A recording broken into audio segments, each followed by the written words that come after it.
Gdzie jest najkrótsza ulica w Krakowie, nietypowy przystanek tramwajowy, a gdzie były kiedyś kina? Jak widzicie, przekrój ciekawostek dzisiaj będzie dość spory, bo od tramwajowych przez architektoniczne aż po tematykę filmową.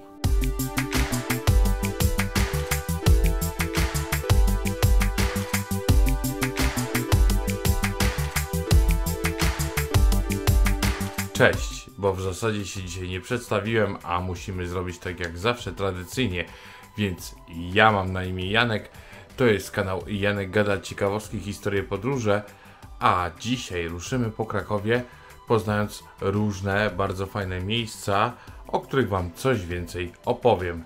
Zaczynamy dzisiejszy odcinek, czas start!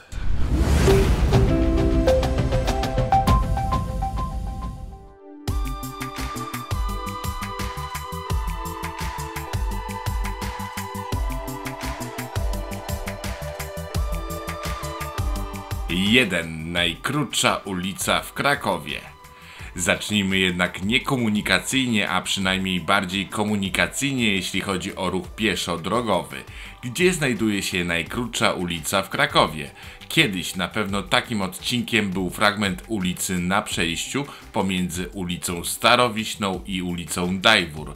Zresztą jeszcze w latach 90. XX wieku była tu apteka, obecnie mamy pasmanterię, a po drugiej stronie mamy ślady po budce telefonicznej. Obecnie w tym miejscu jest skwer Bartolomeo Berecciego, włoskiego architekta i rzeźbiarza okresu renesansu, działającego na dworze króla polskiego Zygmunta I Starego. Tak pokrótce ten pan odpowiada za m.in. kaplicę zygmuntowską na Wawelu. Ale wróćmy do ulic. To może najkrótszą jest pozostała część łącząca ulicę Dajwór z ulicą Szeroką? No nie, ale spójrzcie na budynek w tle. Tutaj zaczyna się film Podwójne życie Weroniki w reżyserii Krzysztofa Kieślowskiego. Ale chodźmy dalej. Tymczasem najkrótsza ulica w Krakowie znajduje się tutaj obok komisariatu policji, zresztą znanego wam z filmu Vinci w reżyserii Juliusza Machulskiego. I tutaj rzeczywiście jest komisariat, a tuż za nim znajduje się ulica Lewkowa.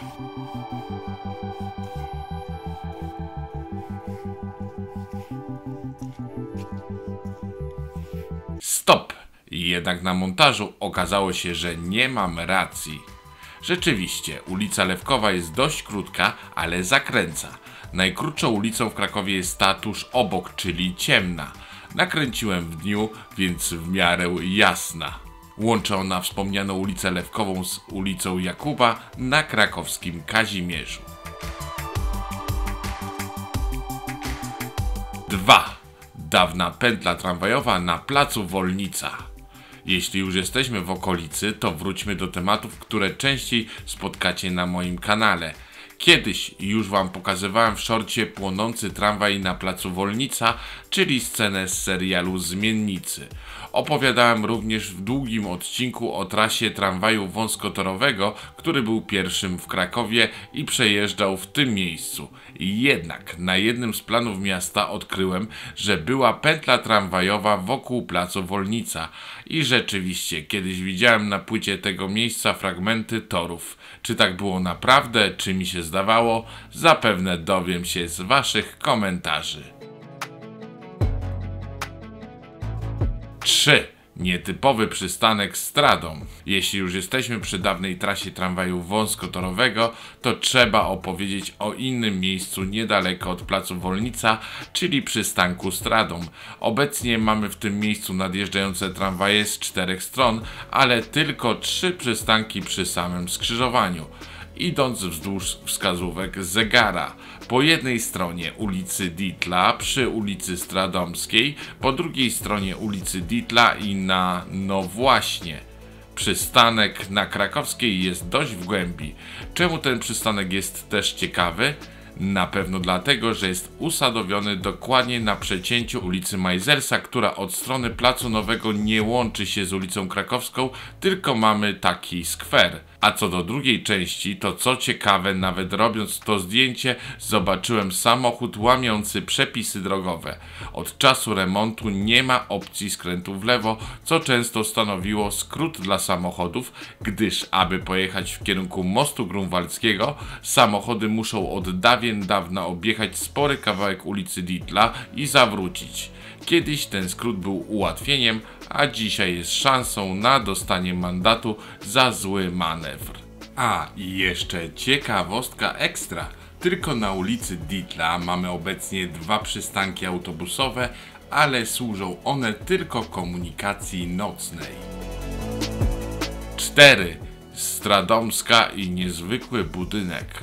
Właśnie. Jeśli już jesteśmy przy zwiedzaniu Krakowa z okien tramwaju, to przy ulicy Dietla 42 i Stradomskiej 27 znajduje się wyjątkowy, choć zaniedbany budynek. Mowa tu o kamienicy, której właścicielem był kupiec win Mojżesz Ochrenstein i jego żona Róża. Powstał on w latach 1911-1913. Modernistyczny budynek projektował architekt Jan Zawiejski. Kamienica jest najbardziej charakterystyczną budowlą z Radomia. Do roku 1939 była to największa kamienica czynszowa w Krakowie. Iglica na kopule budynku została zdemontowana przez żołnierzy niemieckich podczas działań wojennych. Jeżeli już dotrwałaś, czy dotrwałeś do tego momentu, a podoba Ci się ten film, to bardzo, ale to bardzo gorąco zachęcam, żeby zostawić lajka.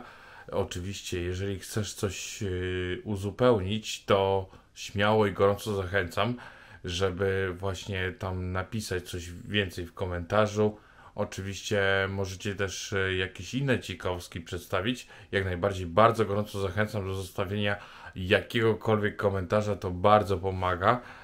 Ale również chciałbym Was bardzo gorąco zachęcić do wsparcia mojego kanału, ponieważ macie taką funkcję wesprzyj i kiedy klikniecie w nią, to właśnie od 4,99 za miesiąc możecie wesprzeć mój kanał. Jak widzicie, bardzo dużo tych filmów dodaję. Teraz jest już ich ponad 100, także chciałbym Was do tego bardzo gorąco zachęcić, zaprosić. No i oczywiście do subskrypcji mojego kanału, kliknięcia w dzwoneczek. I to, jak wiecie, jak klikniecie w ten dzwoneczek, to wtedy macie opcję, żeby się Wam pojawiały powiadomienia, także miejmy nadzieję, że to zadziała. I co? Idziemy do kolejnych ciekawostek. 5. 3 tory. To teraz przemieścimy się do ulicy Stradomskiej, ale w przeciwnym kierunku od ulicy Grodzkiej. Tutaj uwaga, bo chyba najstarszej ulicy w Krakowie.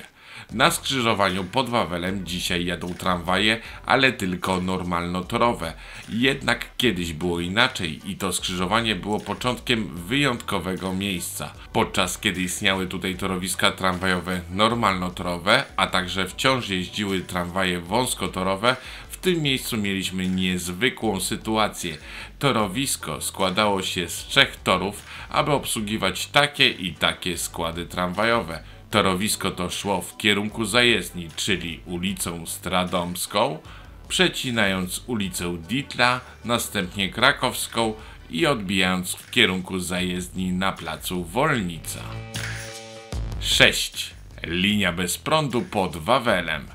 Oczywiście tramwaje wąskotorowe zlikwidowano w okolicach połowy XX wieku i wspomniane skrzyżowanie pod Wawelem ma tramwaje, ale tylko jadące w kierunku Świętej Gertrudy lub ulicy Stradomskiej. Ale w przyszłości w tym miejscu planowane jest nowe torowisko i to bez sieci trakcyjnej.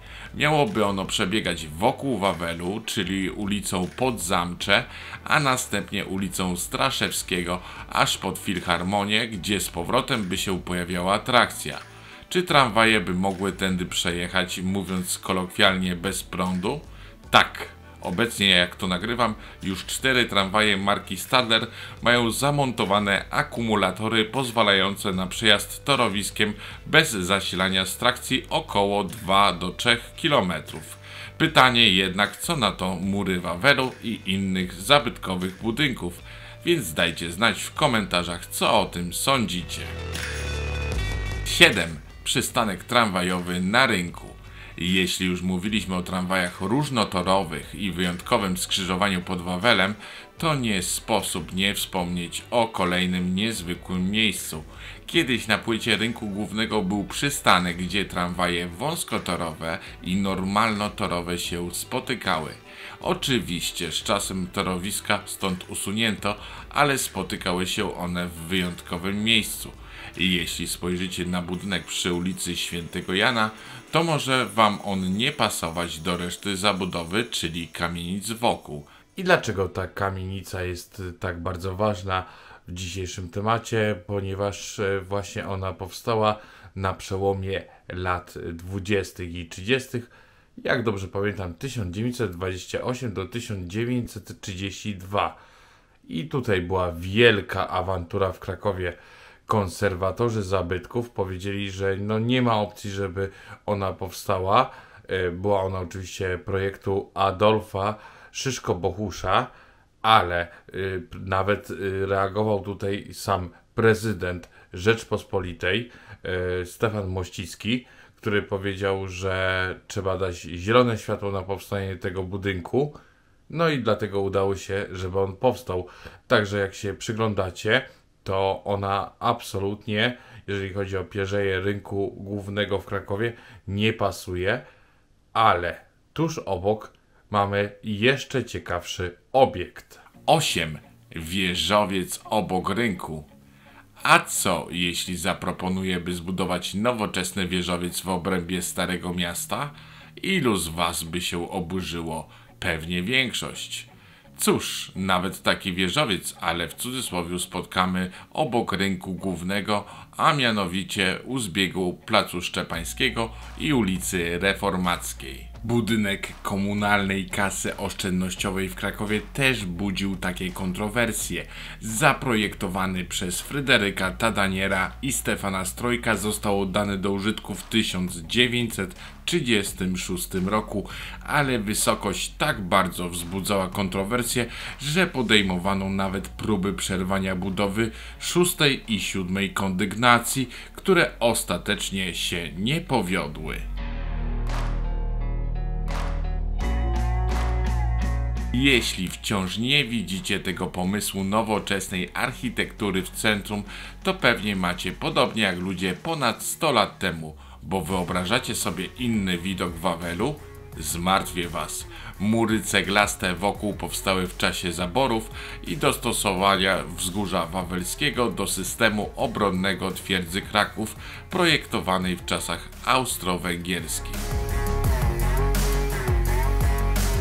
9. Tramwaj przez cmentarz. Jeśli mało jest niezwykłych dzisiaj tematów, to niedaleko dalej mamy torowisko przy ulicy Świętej Gertrudy i ulicy Dominikańskiej. Byliśmy już tam parę razy, ale nie powiedziałem o jednym. Jedziecie tędy tramwajem przez cmentarz. Kiedyś w tym miejscu znajdował się kościółek Świętej Gertrudy, zwany także kościołem złoczyńców. Na otaczającym kościół cmentarzu chowano osoby skazane na karę śmierci i ścięte mieczem katowskim. Cmentarz zamknięto po 1796 roku. Świątynię zamknięto w 1810, a w 1820 władze miejskie sprzedały na licytacji ruinę kościołka i nie pozwoliły na zabudowę powstałego placu, gdyż już wtedy dojrzewała myśl założenia w tym miejscu krakowskich plant.